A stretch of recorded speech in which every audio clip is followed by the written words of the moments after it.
Hello guys, and welcome to some Minecraft science. Today I'm going to teach you all about spawn chunks, what you can do with them, what are the possibilities and how to find them.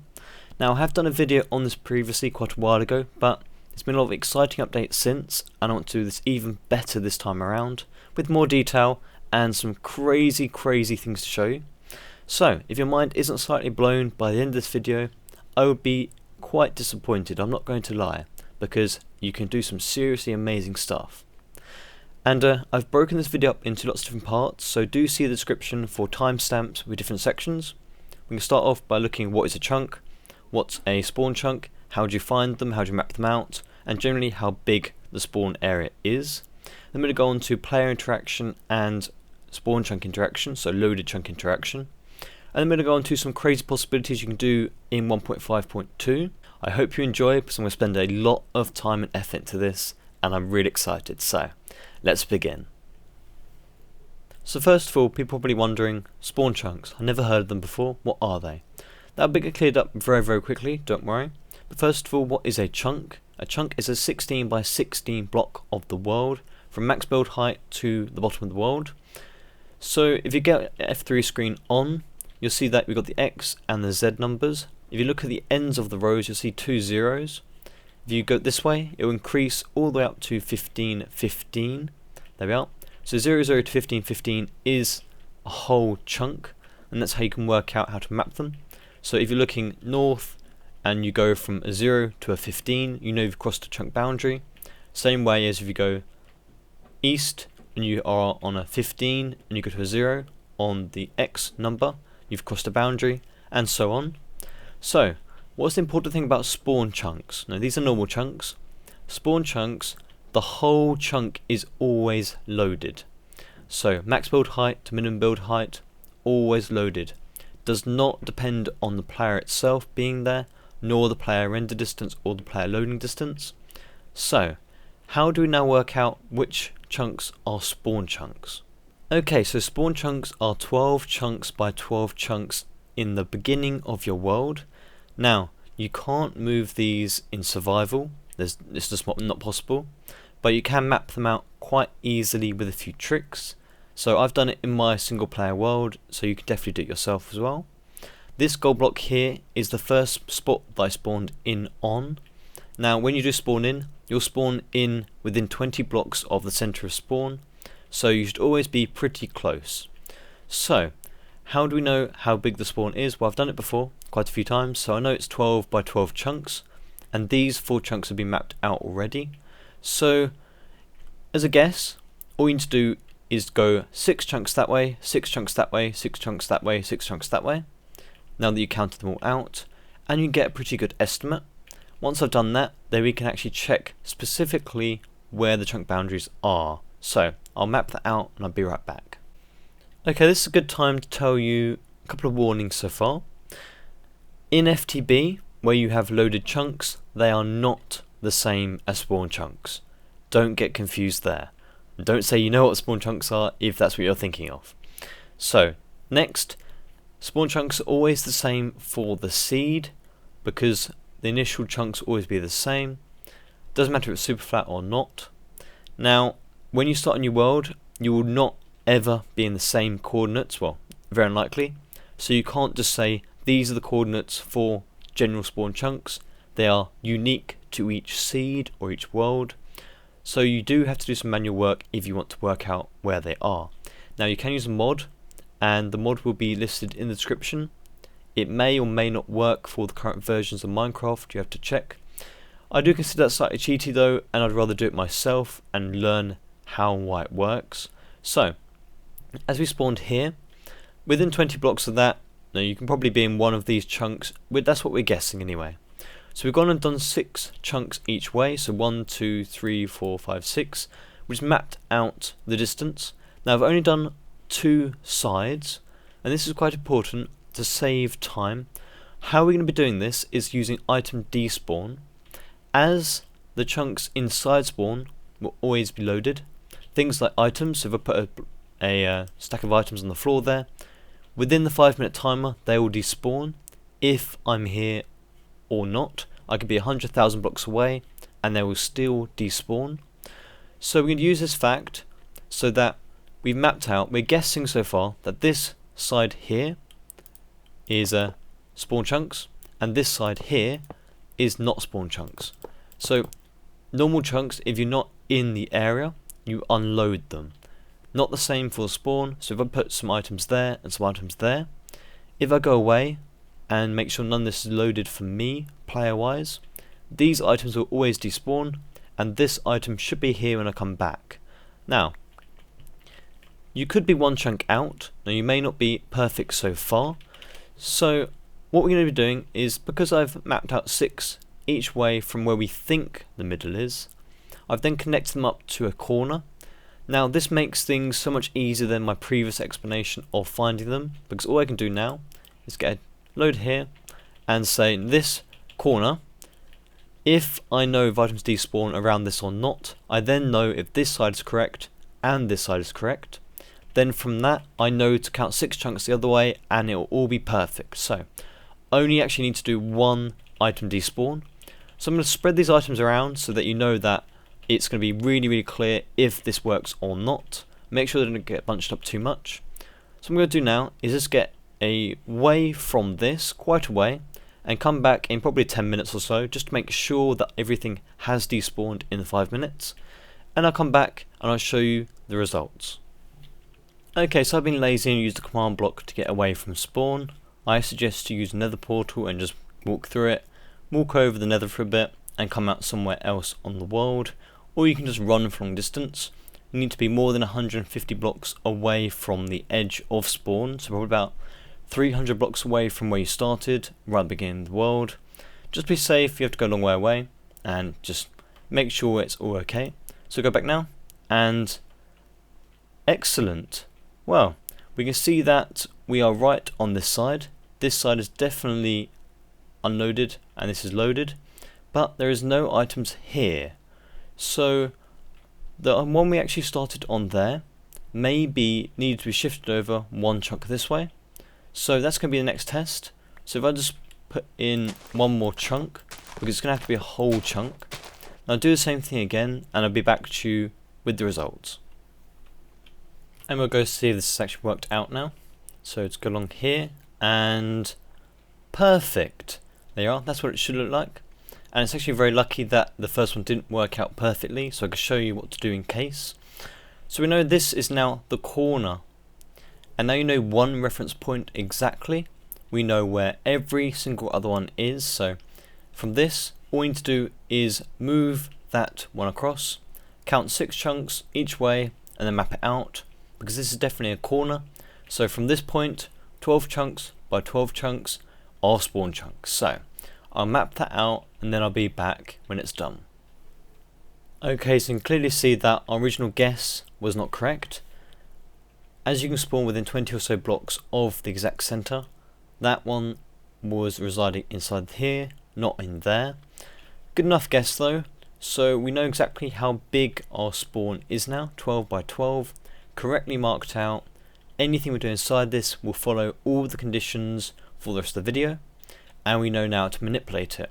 So let's go just down here and I'll mark the exact center so we know for reference where it is, just with some magenta wall there. And I'll clear up these boundaries inside it and just make it look a bit more pretty. And then we're back to you and we can start looking at what works in spawn chunks and what doesn't. So let's go.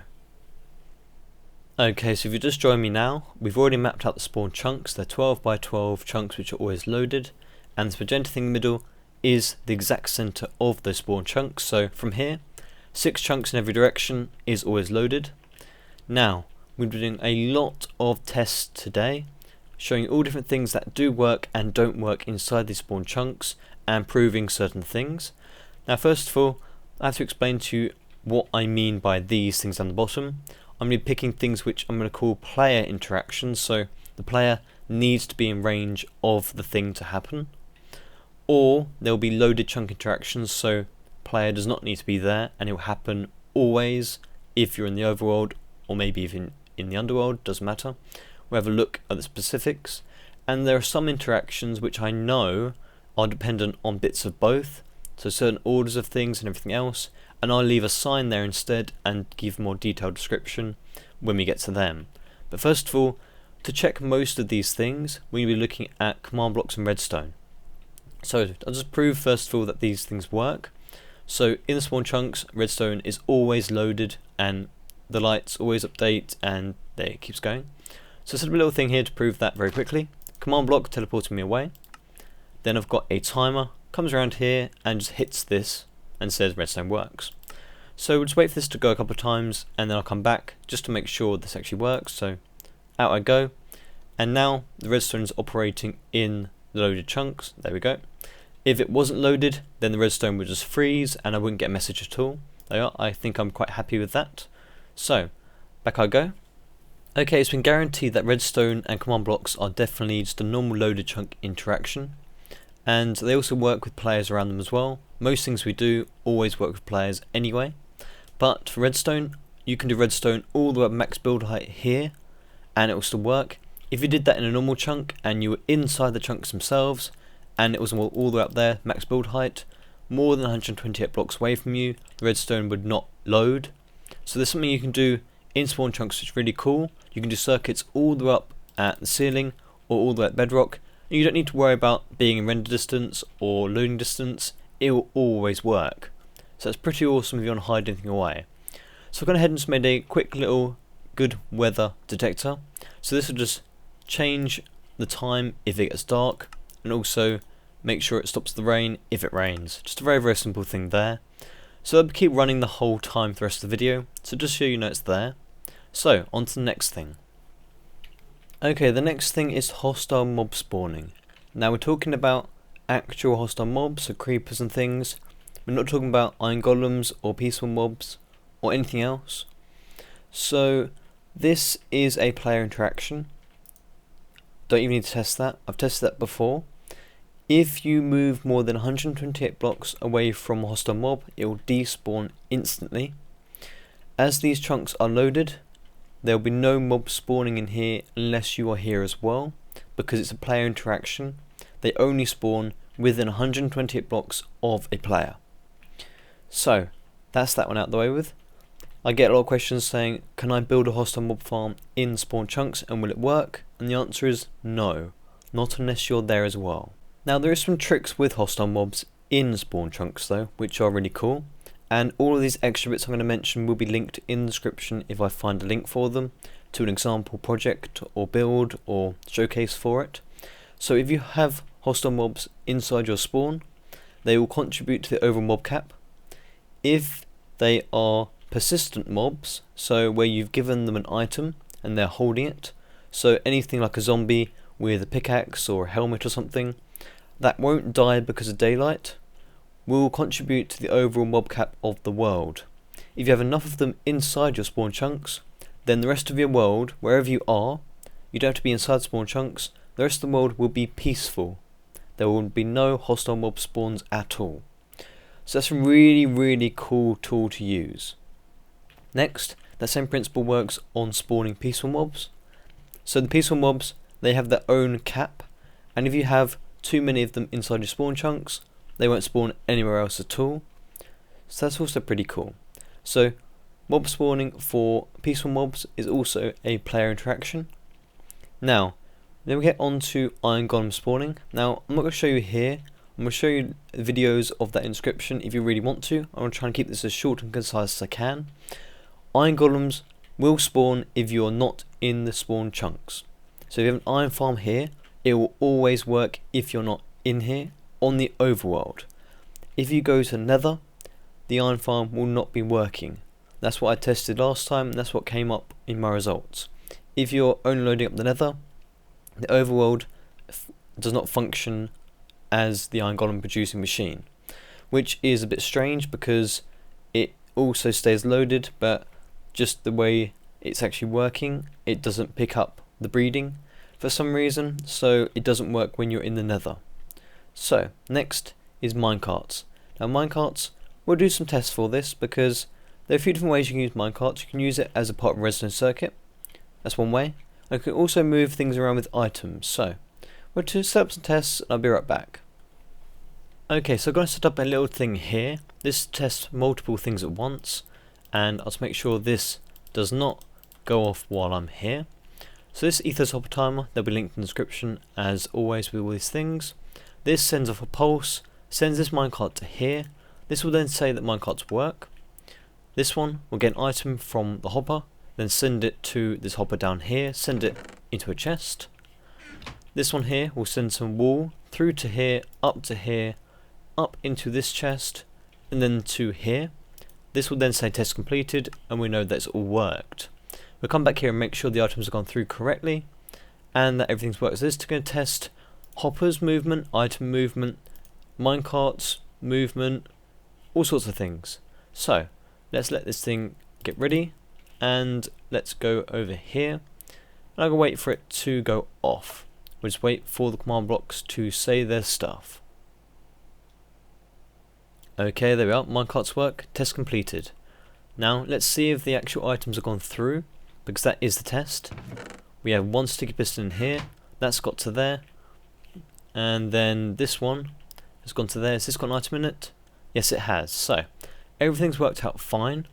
So it means you can do any sort of storage system or sorting system or anything else in spawn chunks when you're not there, and it will work. That's a really cool thing to be able to do. Very, very cool. Now let's go to the next stage then. Let's see what we can do with minecarts and portals, because this is going to be really interesting. Write your reaction in the comments after you see this. It's a minecart, put in some gold, push it through. It's gone, right? It's gone to spawn chunks. We know they... Oh. Well now. How many ideas can you think of to use things that use that? Well, it's not actually the same minecart that's come back through, because entities have a inbuilt timer in them so that they can't re-enter straight away. So what I've done here is to show the principle that you can get things to come from the other side to the portal. So all this does is send one cart up top, pulls stuff out of it, takes a little timer just to make sure that some of the stuff gets through, send the next cart back. Just as a principle.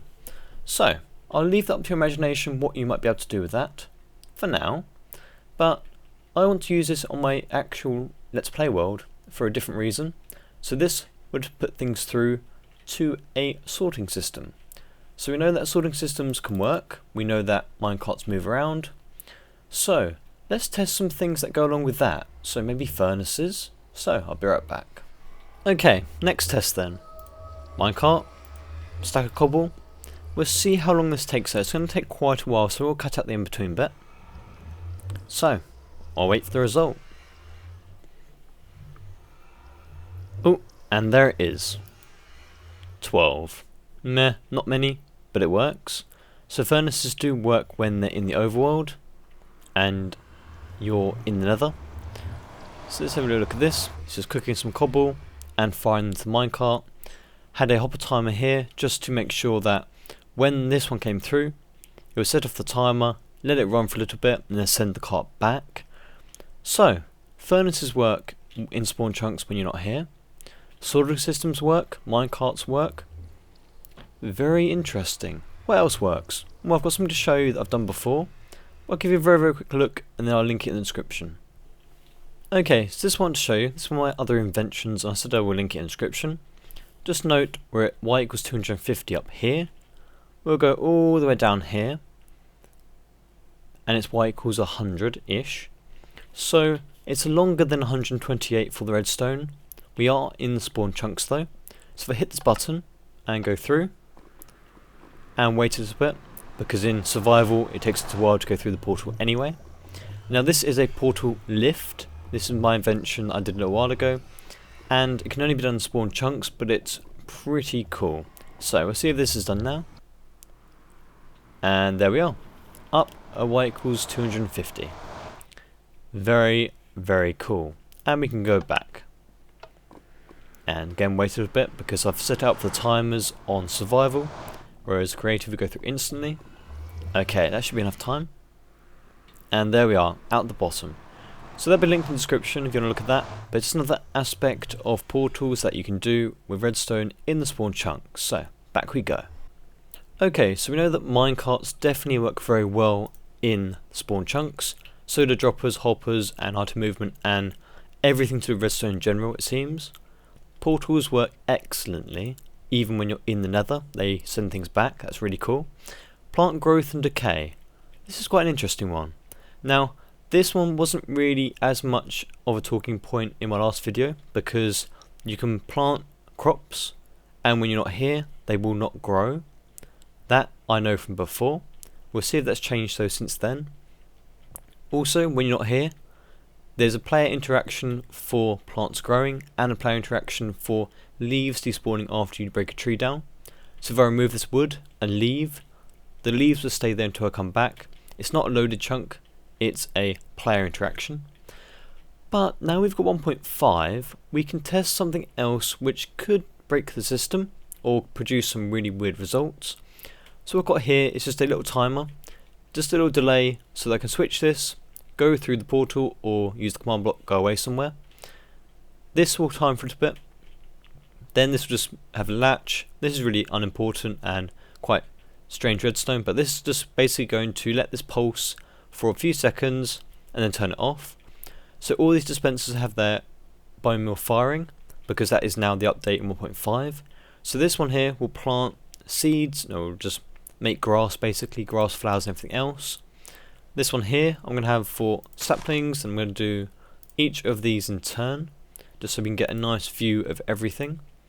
And there we go. And we'll do the same thing over here as well, so it just doesn't really matter what order we put them in. Let's do the same. So this is our standard test. Oh, that one's growing already. Doesn't really matter too much as long as they don't completely grow. And let's get a hoe there.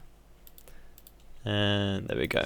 So we just put one in there, and just grab another tree. So those things haven't really grown very much yet. This is our control group. I'm not expecting it to grow anyway. They're not grown. We're now going to punch this tree out and check also the item despawn on the leaves. So there's no leaves in that. Switch to switch. That's going to time now. Now what I'm going to do is go onto this and go out here for, let's say, half an hour, just to make sure that everything that could grow possibly grows. So I'll be back in a bit. Okay, it's time to go back. Let's have a look at what has happened.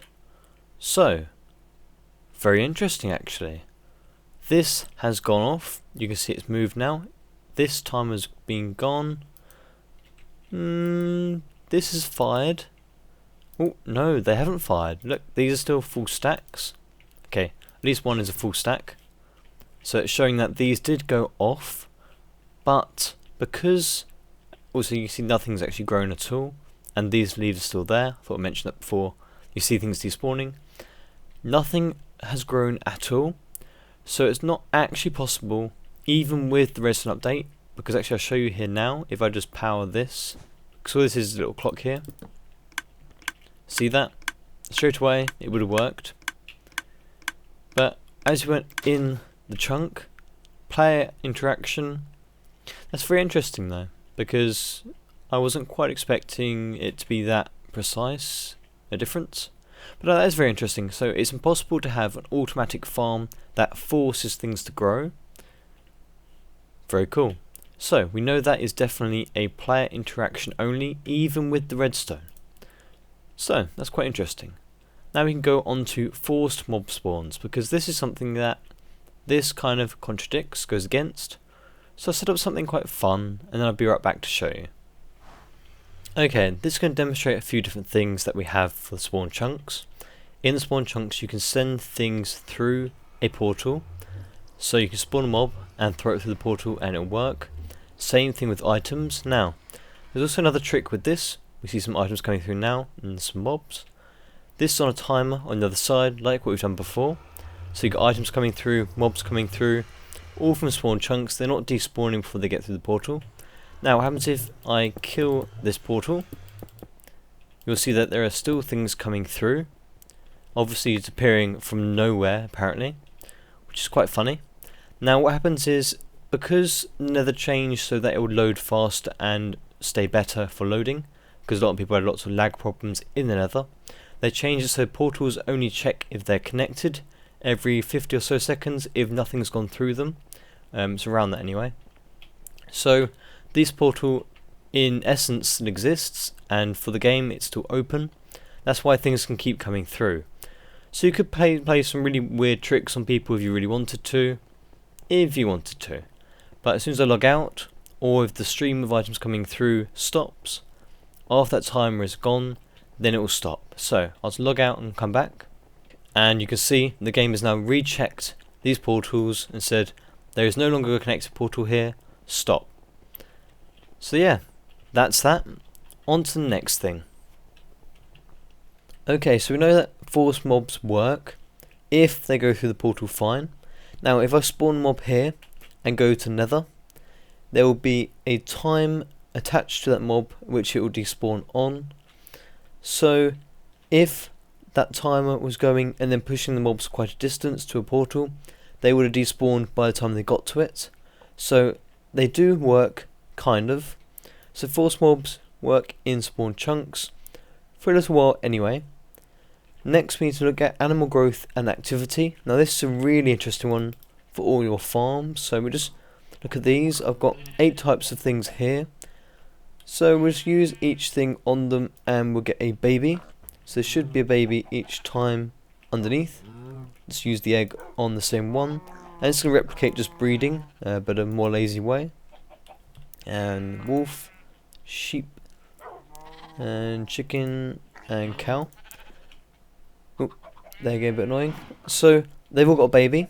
Now I'm going to go to somewhere away again with this, and we'll come back in half an hour. Now by then, if they're loaded and if they do grow, they would have grown within 20 minutes. So I'll wait for that and I'll get back.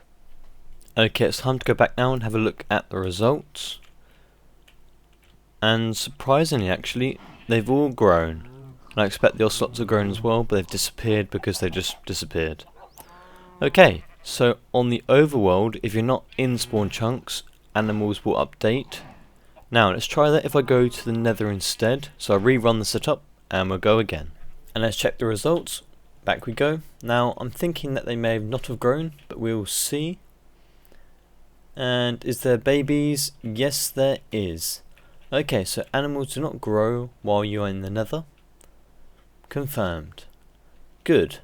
So the same as villagers. Villagers do not grow, they do not breed, animals do not grow or update in spawn chunks. They have laid eggs though, which is different. So I set up something over here, and this is something we're going to be looking at.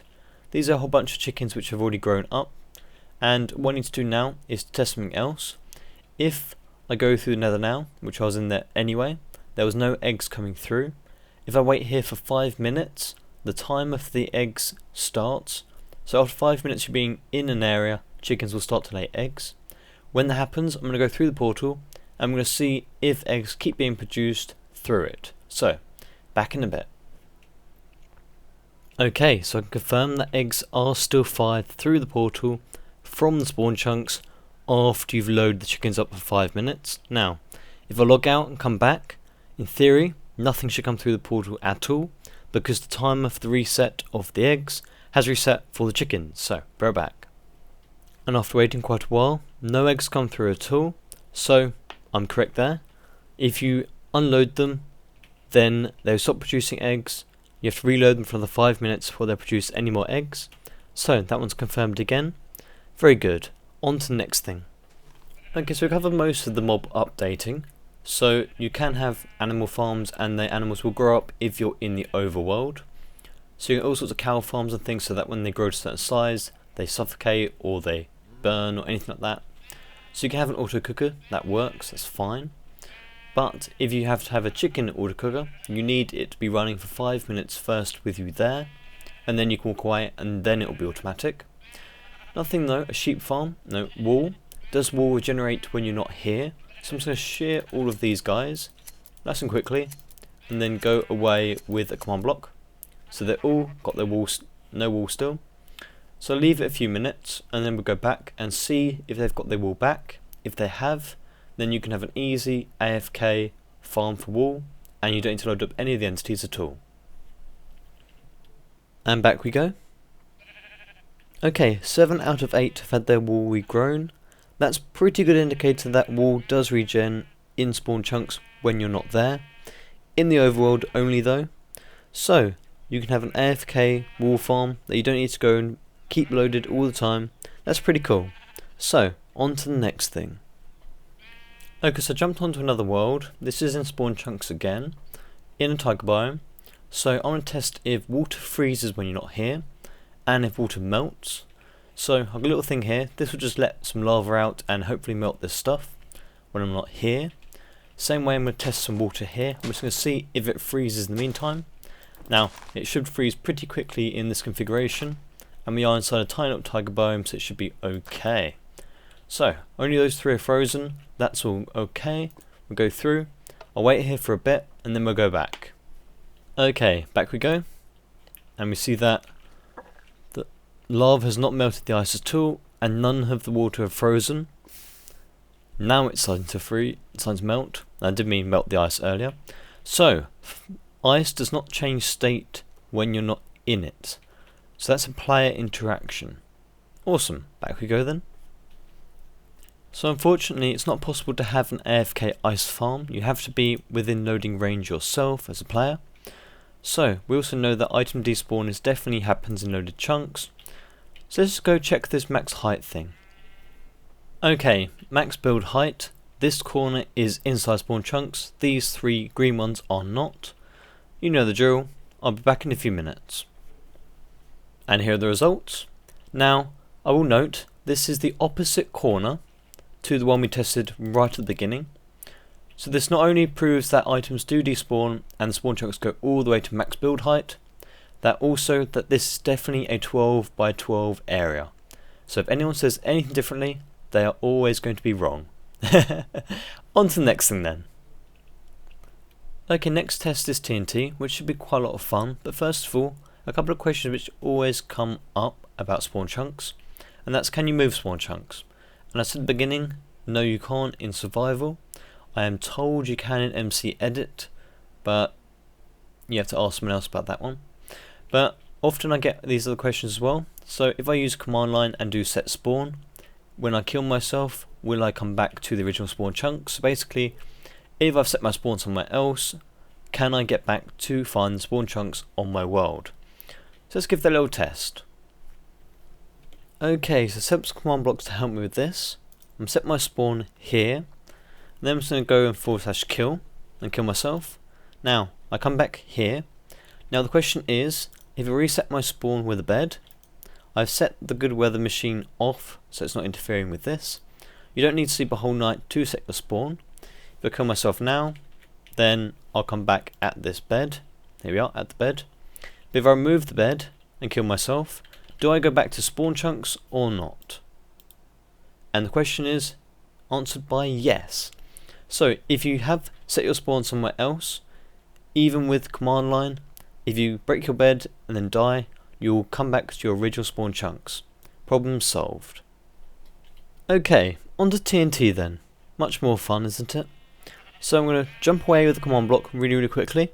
I'm going to set up 2 experiments here. Now these are not close enough to set each other off.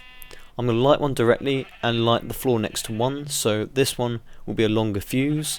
Then I'll hit the teleport and then we'll see if they actually explode. So, just like that. Yeah, you heard them start to go off. I'll wait here for a couple of minutes and then I'll go back. And let's go back. 2 holes, so the explosions did happen when we weren't here. But that was already primed TNT as we left. So that was to be expected, I guess. But let's try something different over here. So what I've got here is just hooking up the time we did before for the vegetation. Going to give a on pulse for a little while and then turn it off. And I'm not going to use this bit here for the moment. Maybe testing this. So this could be fun. Redstone works in spawn chunks, doesn't work outside of it. But what happens though when we come back? So it's going to time enough for me to get out, and then it will send a pulse, and then it will turn itself off. So let's go have a look at what this ends up like. So to hit that, and then go through command block, and let's see.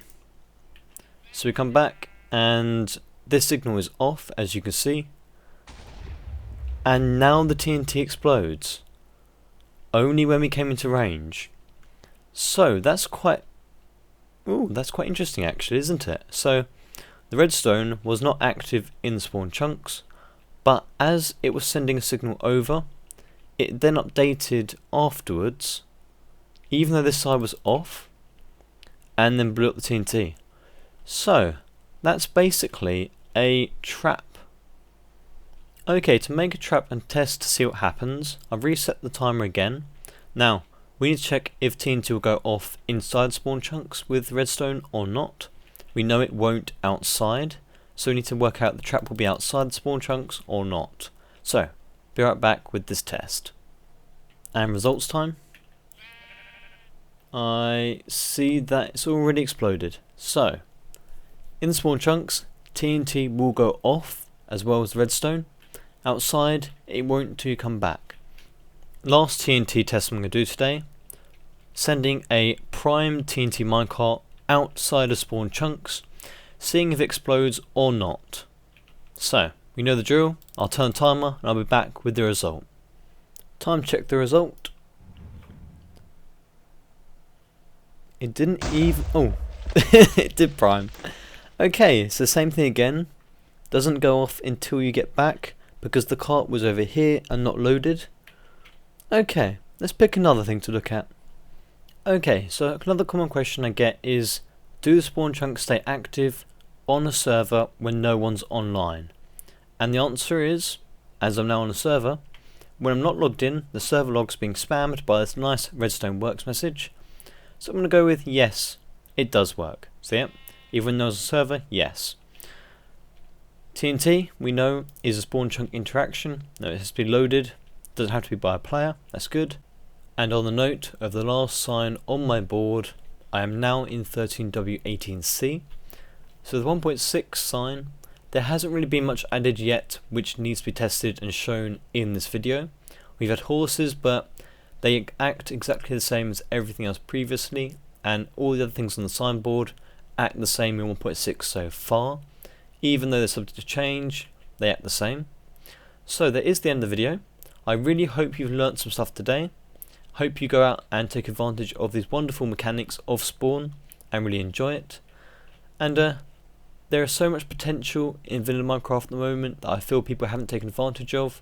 So I really hope you do spend some time and have a think how you could use some of the things I've shown you today in your own builds, anything you add on top of that. And as always, if you're still confused about something, or you got a question, or just a query, just feel free to ask it in the comments, and I always answer them. So, thank you very much for joining me, guys. If you have enjoyed, please give it a like. A lot of time and effort went into this, something that probably won't be searched very much, but I enjoyed doing it, so I hope you enjoyed it too. And I'll see you next time, guys.